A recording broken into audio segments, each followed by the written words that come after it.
دنیا تلی ہوئی ہے اس چیز پہ. شیاطین جو جنات میں سے ہیں انسان میں سے ہیں وہ تلے ہوئے ہیں ہمارے کپڑے اتروانے کے لیے. شیطان کو پتا تھا کہ یہ انسان کا سب سے زیادہ ویک پوائنٹ ہے.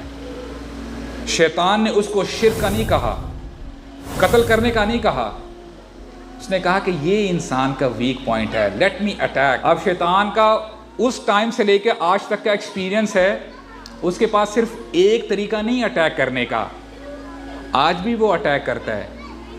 آج وہ کلچر کے نام پہ اٹیک کر رہا ہے, آج وہ مارکیٹنگ کے نام پہ اٹیک کر رہا ہے. آپ مجھے بتائیں مارکیٹنگ اسٹریٹجی, کسی کمپنی نے بھی اپنی پروڈکٹ کو لانچ کرنا ہو, عورت کو سامنے لا کے کھڑا کر دیا جاتا ہے. مجھے بتائیں آپ ایسا ہوتا کہ نہیں ہوتا؟ قوام کا مطلب ہوتا ہے پروٹیکٹر. اللہ تعالیٰ نے اگر آپ کو یہ کراؤن دے دیا نا, آپ پروٹیکٹر ہیں اپنے گھر والوں کے لیے, اپنی ماؤں کے لیے, اپنی بہنوں کے لیے, اپنی بیویوں کے لیے, اپنی بیٹیوں کے لیے. You have to protect them. اور خدا کی قسم اٹھا کے کہتا ہوں آپ سے مجھ سے سوال کیا جائے گا, جو تمہارے اہل و عیال تھے یعنی تمہارے انڈر تھے, تم نے ان کے لیے کیا کیا؟ How did you protect them? ذالک من آیات اللہ لعلہم یذکرون. یہاں پہ اللہ تعالیٰ فرما رہے ہیں کہ میری نشانیوں میں سے یہ کپڑا بھی نشانی ہے.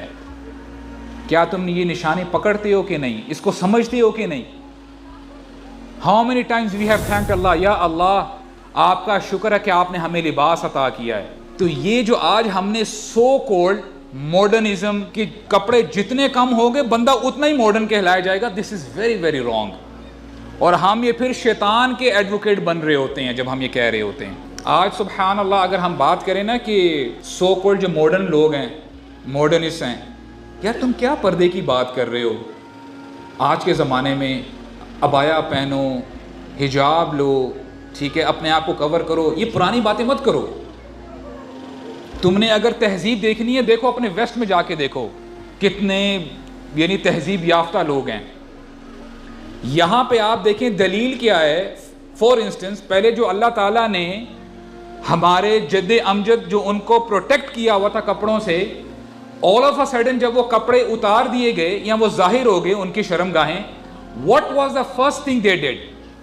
وہ بھاگے اپنے آپ کو کور کرنے کے لیے. تو اللہ تعالیٰ نے بائی ڈیفالٹ انسان کے اندر شرم و حیا رکھی ہوئی ہے. کپڑے اللہ تعالیٰ نے انسانوں کے لیے نازل کیے ہیں, حیوانات کپڑے نہیں پہنتے. تو شیطان ہمیں پٹی یہ پڑھاتا ہے کہ دیکھو جانوروں کو بھی تو دیکھو, حیوانات کو تو دیکھو, انہوں نے تو کوئی کپڑے نہیں پہنے ہوتے. ان کا جو ان کا جو پرائیویٹ پارٹس ہیں, if their private parts are exposed تو تمہارے کیوں نہیں ہو سکتے؟ What's the big deal?